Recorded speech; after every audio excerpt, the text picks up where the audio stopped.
राजयोग में जुलाई की शुरुआत, जुलाई की ग्रह चाल में बड़ा परिवर्तन। स्वास्थ्य संबंधित दिक्कतें करेंगी कितनी परेशान। अब की बार कितने नए रिश्तों से जुड़ेंगे। काम कारोबार में मिलेगी कितनी शोहरत। कमाई के टूटेंगे कितने रिकॉर्ड। अब की बार क्या आपका नसीब देगा आपका साथ। क्या कहता है जुलाई मासिक राशिफल 2024। देखिए सिर्फ धर्म ज्ञान पर। नमस्कार, धर्म ज्ञान के दर्शकों का स्वागत है। मैं हूं आपके साथ कविता राणा और मेरे साथ मौजूद हैं आचार्य मयंक शर्मा जी। मयंक जी, स्वागत है आपका। धन्यवाद कविता जी। सभी दर्शकों को सादर नमस्कार। तो हर बार की तरह इस बार भी लेकर हाजिर है क्या कहता आपका जुलाई माह का मासिक राशिफल 2024। आज हम बात कर रहे हैं मकर राशि मकर लगन वाले लोगों के बारे में। आपको बताएंगे कि देखिए इस माह की जो शुरुआत है वो महालक्ष्मी राजयोग पे हो रही है और जिसका फायदा आपको मिलेगा। लेकिन क्या वो फायदा आपकी सेहत में होने वाला है, आपके काम कारोबार में, आपकी आर्थिक स्थिति में या फिर संबंधों में, ये जानने के लिए सबसे पहले आइए ये जानेंगे कि आपकी ग्रह चाल क्या कहती है इस माह की। बताएं मेरी जी। देखिए मकर राशि वालों, मकर लगन वालों, ग्रह की स्थिति देख रहे हैं आप किस तरह की बनी हुई है। और लगन में कोई ग्रह नहीं है। दूसरे भाव में शनि वक्री अवस्था में है। तीसरे भाव में राहु, चतुर्थ में मंगल, चंद्र, पंचम में गुरु। बहुत शुभ गुरु आपके हो गए हैं, परिणाम भी आने शुरू हो चुके हैं। छठे भाव में सूर्य और शुक्र की युति है। बुध सप्तम भाव में है। नवम भाव में आपके केतु है। बाकी सारे ये तीन भाव खाली हैं। अब कविता जी पहले तो दर्शकों को बता दें, जो राशिफल हम बता रहे हैं ये चंद्रमा के ऊपर आधारित है। यानी कि आपका ना तो बोलते नाम से, ना सन साइन से, ये आपकी चंद्र राशि के हिसाब से हम वीडियो तैयार करते हैं जो मकर राशि है। अगर आप उसके हिसाब से देखेंगे तो ये आपको बिल्कुल सटीक गणना देखने को मिलेगी। और हमारे बहुत से दर्शक ये भी जानना चाहते हैं, सर आप कुंडली में इतने भाव खाली छोड़ देते हो। तो भाई हम ये खाली नहीं छोड़ते हैं। एक्चुअली जो ग्रह की स्थिति है वो ही हमने रखी है। अब इस समय सारे ग्रह आप देखिए मकर कुंभ राशि से लेके और कहीं ना कहीं कन्या राशि तक सारे ग्रह बैठे हैं एक भाव को छोड़ के, और ये चार भाव खाली हैं। तो जो ये भाव खाली होते हैं, दर्शक हमारे कहते हैं सर क्या हमें काम कारोबार का सुख नहीं मिलेगा, या लाभ का सुख नहीं मिलेगा जी, या हमारा शारीरिक स्वास्थ्य ठीक नहीं रहेगा क्योंकि कोई ग्रह नहीं है इस भाव में। तो ये समझिए दर्शकों, जिस भाव में कोई ग्रह नहीं होता है तो उस भाव का स्वामी कहाँ बैठा है और उस भाव का कारक ग्रह कहाँ बैठा है, उसके हिसाब से शुभ फलों की वृद्धि होती है जी। जैसे आप समझिए कि आपकी कुंडली में अगर भाग्येश देखें तो बुध जो है सप्तम भाव में बैठे हैं, तो बुध का फल आपको दो गुना मिलेगा। सप्तम भाव का भी फल मिलेगा और भाग्य स्थान का भी फल मिलेगा।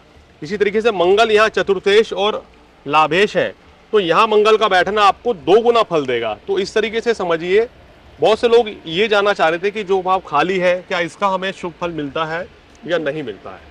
तो चलिए, मुझे लगता है आपकी जो क्वेरीज है शायद यहाँ पे सॉर्ट आउट हो गई होगी।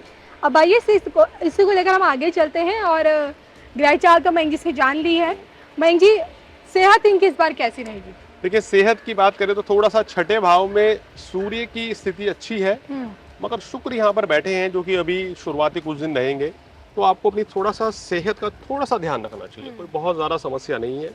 तो यहाँ छठे भाव में शुक्र या छोटे मोटे हेल्थ इशू देता है, तो आप इस चीज़ का थोड़ा ध्यान रखें। बाकी कोई बड़ी गंभीर समस्या नहीं है। सेहत आपकी एकदम मतलब कि आप एक्टिव रहेंगे, कोई बड़ी परेशानी नहीं है। तो मंगल जो है आपकी कुंडली में अभी बहुत बलवान स्थिति में है, तो ये आपके लिए एक अच्छा राजयोग बना हुआ है जो कि 12 जुलाई तक का इसका फ़ायदा आप उठा सकते हैं। चलिए, और इसी के साथ आगे बढ़ते और स्टूडेंट्स के बारे में जानेंगे कि भाई जुलाई की शुरुआत उनके लिए कैसी रहेगी, क्योंकि एजुकेशन के पॉइंट ऑफ व्यू से ये महीना आप लोगों के लिए कैसा बीतेगा, आप कितना बेहतर कर पाएंगे अपनी स्टडीज में? देखिए छात्रों के लिए कविता जी ये महीना इतना शुभ हो गया है कि जिसके हम बारे में जिक्र करेंगे तो वो समय कम पड़ जाएगा। पंचम भाव में गुरु आ गए। अब देखिए गुरु पंचम में हो, नवम में हो, एकादश में हो या लगन भाव में, तो शिक्षा परीक्षा के लिए उत्तम कहा जाता है जी। क्योंकि लगन से पंचम दृष्टि पड़ती है, एकादश से सप्तम दृष्टि पड़ती है और भाग्य स्थान से नवम। और यहाँ तो गुरु स्वयं पंचम विद्या स्थान में बैठे हैं। मकर राशि वाले कोई भी जातक इस समय शिक्षा ग्रहण करना चाहते हैं, पढ़ना चाहते हैं, कोई लंबी पढ़ाई की शुरुआत करनी है, कहीं एडमिशन लेना है, तो ये सर्वश्रेष्ठ समय है। बहुत ही अच्छा समय है ये आपका। संपूर्ण वर्ष में गुरु यहीं रहेंगे, वक्री भी होंगे तो भी यहीं रहेंगे, तो कोई चिंता वाली बात नहीं। आप इस समय का भरपूर फायदा उठाएं जो छात्र हैं मकर राशि वाले, क्योंकि ऐसा समय कविता जी जो है कई वर्षों के बाद आता है। गुरु की पंचम पे दृष्टि या पंचम पे होना ही अपने आप में शिक्षा परीक्षा में सफलता की गारंटी है, बशर्त कि आप मेहनत पूरी करें।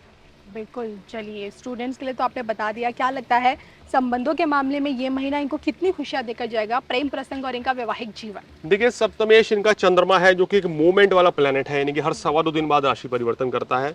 तो 1 जुलाई को ये मंगल के साथ चतुर्थ भाव में, हालांकि मांगलिक योग का निर्माण कर रहा है, लेकिन सप्तम भाव में बुध चंद्रमा का केंद्र में होना ये आपके लिए अच्छा संकेत है कि आपकी लव रिलेशनशिप और आपकी मैरिड लाइफ काफ़ी अच्छी रहेगी, कोई बड़ी समस्या नहीं है। शुक्र को कर्क राशि में आने दीजिए कुछ दिनों बाद, तो ये आपके लिए और भी बेहतर होगा। कुल मिला के ये महीना आपके प्रेम संबंध वैवाहिक जीवन के लिए अच्छा है। अगर आप सिंगल हैं तो भाई आपके जीवन में किसी की एंट्री हो सकती है, आपका रिश्ता तय हो सकता है आने वाले इस 1 महीने के दौरान। बातचीत चलेगी, वो कुछ दिनों में कंफर्म भी होगा। तो सितारे प्रबल हैं आपके वैवाहिक सुख के लिए। चलिए मयंक जी से देखिए आपकी पर्सनल लाइफ के बारे में भी जानना। अब प्रोफेशनली इस महीने आप कितना अच्छा कर पाएंगे, कितने तरक्की के मौके आपको मिलने वाले हैं, परिवर्तन कर सकते हैं या नहीं, आइए सब कुछ जानते हैं। आपका काम धंधा कैसा चलेगा? देखिए कविता जी, अगर इनको कोई भी परिवर्तन करना है इस समय, तो उसके लिए ये समय अच्छा चल रहा है, काफ़ी बेहतर है। आप प्रयास करें, संपूर्ण मास में लाभ मिलेगा। वक्री शनि भी स्थिति बलवान कर रहे हैं, तो काम कारोबार अच्छा है। गुरु पंचम भाव में है तो नए काम कारोबार की शुरुआत हो सकती है, नई नौकरी आप ढूंढ सकते हैं, अच्छी नौकरी मिल जाएगी, सैलरी इंक्रीमेंट होगा। कुल मिला के व्यापार अच्छा चलेगा और आपको कुछ बड़ा ऑर्डर, कोई बड़ा सरकारी कॉन्ट्रैक्ट मिल सकता है। लेकिन बशर्त आपकी कुंडली में अगर शनि और सूर्य की स्थिति बलवान है। अब अपनी कुंडली उठा के देख लीजिए मकर राशि वालों, अगर आपकी कुंडली में शनि और सूर्य अगर बलवान स्थिति में बैठे हैं आपकी कुंडली में राजयोग बनाकर, तो ये मान लीजिए कि इस समय आपको कोई बड़ा कॉन्ट्रैक्ट हासिल होगा जो लंबे समय तक, यानी कि हम कहते हैं कि लंबे समय का मतलब है कि 8 से 10 साल तक वो कॉन्ट्रैक्ट आपका बना रहेगा। तो एक सुनहरा मौका है अपने करियर को संवारने का।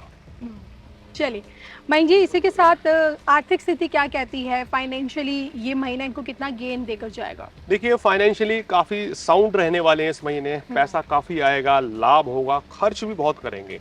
क्योंकि मकर राशि वालों की एक आदत है कविता जी कि ये ना बहुत खर्चीले होते हैं जी। और लग्जरी लाइफ जीना पसंद करते हैं और खर्चा बहुत उच्च स्तर पे करते हैं। तो शुक्र छठे भाव में खर्चा बड़ा कराएगा जी। तो इस समय मैं कहता हूँ कि शुरुआती 15 दिन जो है थोड़ा खर्चा कम कर लीजिए भाई, उसके बाद स्थिति आपकी बेहतर होगी। फिजूल खर्ची ना हो जाए, मतलब कि जायज़ खर्च तो करना चाहिए, लेकिन हमें देखता है ना कि हम खरीदारी हम करने जा रहे हैं 10,000 की और हम 30,000 खर्च करके आते हैं, तो मेरे ख्याल में कुछ फिजूल हो जाता है।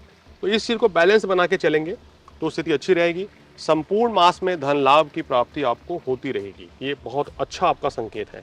चलिए ओवरऑल तो सब कुछ जान लिया, भाग्य प्रतिशत क्या कहते हैं ये भी जान लेते हैं। देखिए भाग्य प्रतिशत कविता जी, भागेश बुध केंद्र में है तो 90% भाग्य साथ देगा।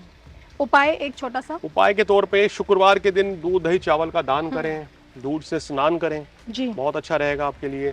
और किसी महिला जो आपके मित्र हैं या छोटी बहन है आपकी, उनको आप कोई ना कोई गिफ्ट ज़रूर करें, कोई सूट, साड़ी, परफ्यूम इत्यादि कॉस्मेटिक्स गिफ्ट्स उनको ज़रूर करें और उनसे उनको स्नेह दें, उनका आशीर्वाद दें, तो निश्चित रूप से यहाँ शुक्र बली होंगे और आपको और भी शुभ फल मिलेंगे। हनुमान चालीसा का पाठ करना भी इनके लिए बहुत ही सुखद रहेगा। छोटी सी सलाह के तौर पे बस यही करना है कि शनि की दृष्टि मंगल पर है, तो ये घर पे भाई आप थोड़ा कंट्रोवर्सी से दूर रहें, वाणी पर हमेशा संयम रखें जी। इस महीने भी ध्यान रखना है। विवादों से जितना दूर रहेंगे उतना ही मकर राशि वालों के लिए अच्छा रहेगा। चलिए तो इसी के साथ मुझे मयंक जी को दोनों को दीजिए इजाजत। नमस्कार।